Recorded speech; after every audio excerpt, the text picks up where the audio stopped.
السلام عليكم، وشلونكم شباب وبنات؟ أتمنى بخير. رجعت لكم في اسم قناة مستوى العراقي.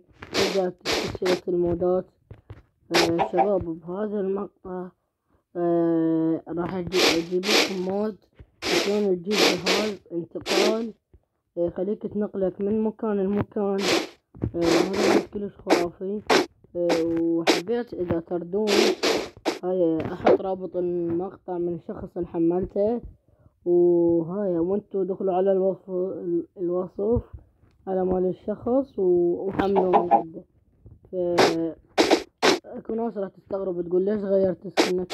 شباب انا عندي مشكلة بالماينكرافت انه كل ما اطلع منها هاي تصفن النوب ارجع ادخل عليها، يعني اطلع من اللعبة كبر شوية ارجع لها ادخل على عالم تصفن اللعبة وتطلع. فالعد حل على هاي المشكلة خليه يكتب لي بالتعليقات.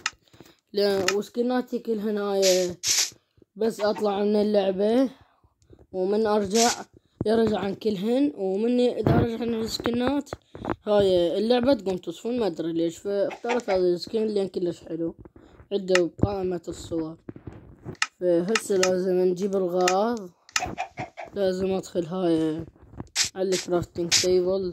الغرض انه ايرون وعين الاندرمان والاوبسيديان.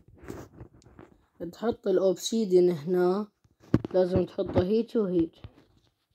هاي منا ومنا. هنا بتحط، لا انا غلطت. هاي منا. يا الله. الاوبسيديان تحطه منا ومنا، والايرون هاي من هنا، والايرون تحطه هيك، والعين الاندرمان تحطه فوق. راح يطلع لك هذا الشي. هذا الشي هو جهاز الانتقال.